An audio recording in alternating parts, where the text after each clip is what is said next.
Bonjour à tous, c'était le Shabbat Parashat Vayeshev 5716-1955. Le Rabbi a fait un Farbrengen, et comme d'habitude dans le Farbrengen, dans la réunion chassidique, le Rabbi a dit plusieurs sichot, plusieurs discours. Aujourd'hui, nous allons apprendre un de ces discours qui ont été dits dans ce Farbrengen et qui ont été corrigés, qui se trouve dans les Hosafot de Chelek Bet du deuxième volume de Likutei Sichot, qui parle de Chanukah. La manière que ça a été corrigé dans Likutei Sichot, vu que tout Likutei Sichot, c'est des sichot, des discours du Rabbi qui ont été corrigés par le Rabbi. Donc, s'ils ont présenté cela, de Seif Aleph jusqu'à Seif Vav, de 1 à 6, comme une seule sira. Mais nous allons l'étudier en deux étapes, vu que c'est deux sujets qui sont différents. Un sujet qui a été dit à un moment du Farbrengen, un deuxième sujet à partir de Seif Dalet, qui a été dit à un autre moment du Farbrengen.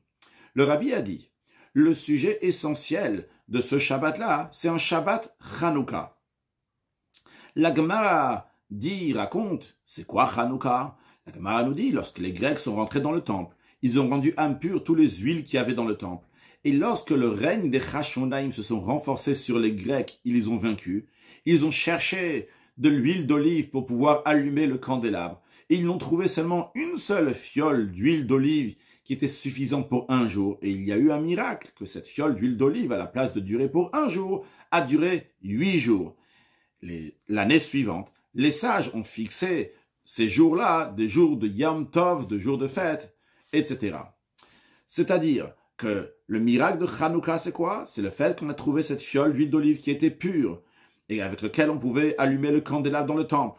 Et qu'à la place d'un jour, ça a duré pour 8 jours. Et c'est la raison pour laquelle que les sages ont fixé la bénédiction de chez Hassanissim, que Dieu a fait des miracles. Sur quel point, quelle partie des miracles qui a eu lieu? Sur le miracle de l'allumage des bougies. Lorsqu'on allume les bougies en souvenir des bougies, des lampes qu'il y avait dans le temple qui ont duré pendant 8 jours, c'est là qu'on fait cette bénédiction-là chez Hassanissim, que Dieu a fait des miracles. Parce que ça, c'était l'essentiel du miracle, de Yom Tov, de la fête de Chanukah. Alors, Rabbi nous dit, cela veut dire que le travail de Chanukah, c'est d'allumer de la lumière, de créer de la lumière. On se trouve en exil. Dans la rue, il y a de l'obscurité. Le moment où on allume les bougies de Chanukah, c'est lorsqu'il commence à faire obscur. Mishet Terchar. C'est à ce moment-là qu'il faut amener de la lumière. Et ça, c'est ce qu'on appelle un travail. Milmata lemala, du bas vers le haut. On est dans le bas, on est dans l'obscurité. Et de là-bas, on va monter, on va faire des efforts d'un être humain qui ramène de la lumière. Il n'y a pas ici ce qu'on appelle des gilouim, des dévoilements divins, des dévoilements qui viennent du haut vers le bas, qui viennent de Dieu. Là, c'est notre travail à nous. C'est la différence entre les bougies qu'il y avait dans le temple, les lampes du temple, et les bougies de Chanukah. Il y a deux différences essentielles. Premièrement, que les bougies du temple, il faut les allumer à l'intérieur du temple, tandis que les bougies de Chanukah, on les allume à l'extérieur.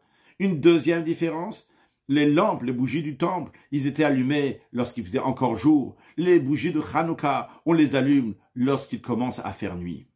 Ces deux notions qui sont liées avec Chanukah, l'extérieur, l'obscurité, symbolisent le contraire de la sainteté. Dans la sainteté, il y a de la lumière. C'est le contraire de l'obscurité dans la sainteté.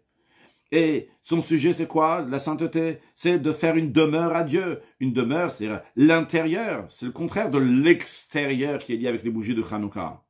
Eh bien, les bougies du temple, on les allume lorsqu'il fait encore jour. À l'intérieur, pourquoi? Parce que c'est lié avec ce qu'on appelle un gilouï. Les gilouïm, les dévoilements, ce qui vient du haut vers le bas. Une lumière divine qui vient du haut vers le bas. Dans un endroit où ce qui est lumineux, un endroit qui est l'intérieur. Mais les bougies de Chanukah, ils sont allumés lorsqu'il commence à faire obscur, lorsqu'il commence à faire nuit, et à l'extérieur, parce que le sens de ces bougies, c'est milmata lemala, c'est du bas vers le haut. Il faut éclairer même l'obscurité, il faut éclairer même l'extérieur. Et comment on fait ça? Pas comme Beth Shammai, son opinion qui est que le premier jour de Chanukah, on allume 8 bougies, le deuxième jour 7 bougies, etc. Comme c'est le cas aussi des taureaux qui étaient offerts à la fête de Sukkot, que le premier jour de la fête, il y avait 13 taureaux, le deuxième jour 12, etc. Le septième jour, il y en avait 7. C'est-à-dire qu'on est en train de dégrader. Non, ce n'est pas comme ça qu'on allume les bougies de Chanukah. Comment on les allume? De manière de Mosif Veholer.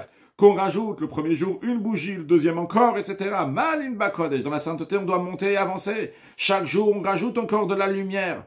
Jusqu'à que Velaila Kayom Yair, jusqu'à que la nuit va éclairer comme le jour.